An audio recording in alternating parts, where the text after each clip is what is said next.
Hi everyone, welcome to this new video. And in this video, we're going to learn 34 new verbs in French.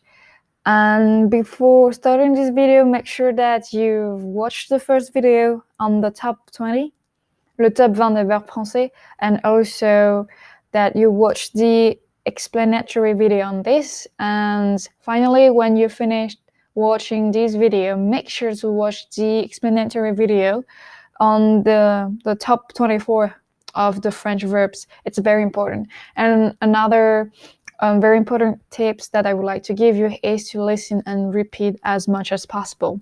Okay, so let's start. So the reason why I mentioned espérer que, it's because espérer have little changes.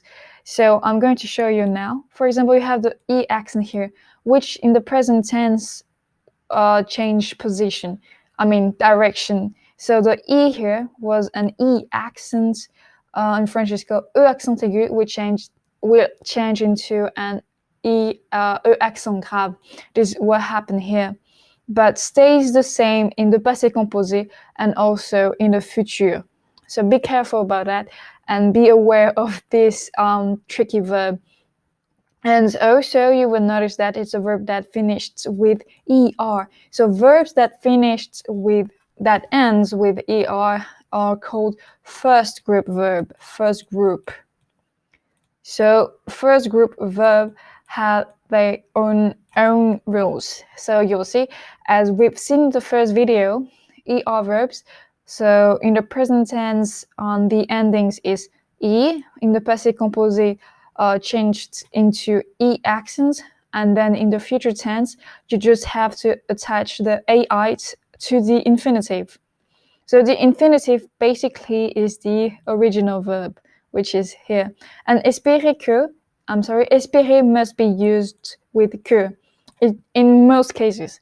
So for example, I would say, j'espère que tu manges bien. J'espère que tu manges bien, which means I hope that you're eating well. Okay, on continue. Continuer de. So another reason why I mentioned continuer here is because of the de. So continuer de have to be used with the preposition de, and then it is followed by a verb in its infinitive form. So for example, je continue de chanter. So literally it would be, I am continuing singing. In English, it doesn't make any sense, but this is what it means in French, literally. So also it follows the same rules for first group verb that ends with er. So e in the present tense, e accent aigu, e accent the passé composé, and we just attach an ai to the infinitive. Okay, on continue. Essayer de. So one point to highlight is that personally, I think that present tense is the most annoying tense in French because it has so many exceptions, so many rules due to grammar, spelling, etc. So this is what will happen in the present tense, is that here you have a Y in essayer, and the Y in the present tense we turned into an I, so Y becomes I. This is why you have an I in the present tense, but also I in the future tense. So be careful about it. Be careful about this tricky verb. So here again, we know that ER is the first group verb, so we follow the rules. E in the present tense, E accent the passé composé, E accent aigu, and then we just attach an AI to the infinitive, more or less.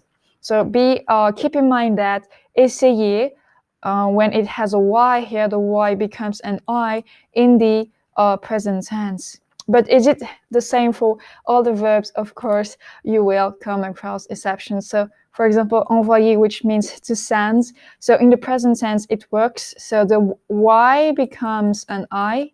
We switch it to an I here, and we follow the rule. So E for the present tense.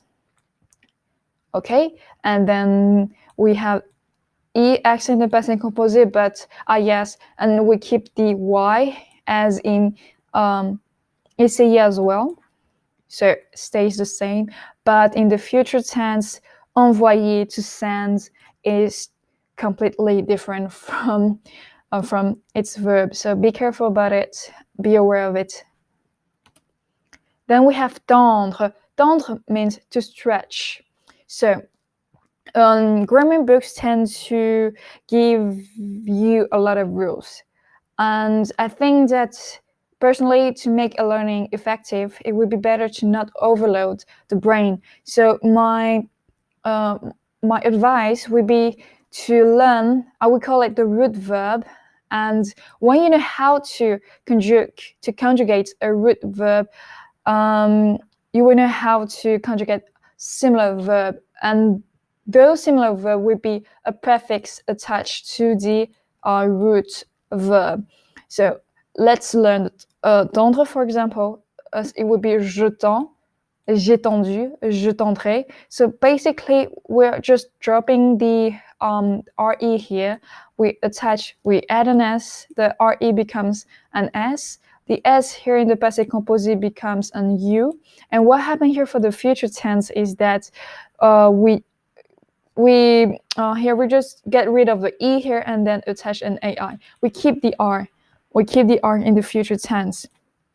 But again, as long as you know what is the root, how the root is conjugate, you would have no problems conjugating verbs that have that are similar to this to the root. So let's see another example. For example, we have tendre. So it's the same verb that we've just seen, and we just attach a prefix here, attendre. So we know that tendre is tend, tendu, tendré, and that's it. So it's you have different ways of conjugating a verb that ends with RE. And also we know that ER verb are first group and RE verb are third group. So first group and third group have their own rules, for conjugations. So you have different ways. So you can just drop the RE here and change it into a S, and in the passé composé change it into a U, and again just drop the E here and attach an AI. Prendre. So prendre means to take. So this is another root verb, quote unquote, and we will just attach a prefix. Oops, this is very ugly. But let's see. We have je prends and a totally different past participle.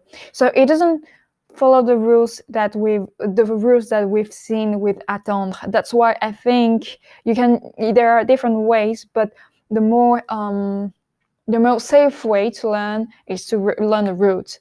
So the root verb. So for example, we know je prends, j'ai pris, the past participle of prendre, again to take once more, and je prendrai. So what happened here in the future tense, we just get rid of the E and just attach an I. You will see that the future tense, the formation of the future tense it's quite regular. It follows a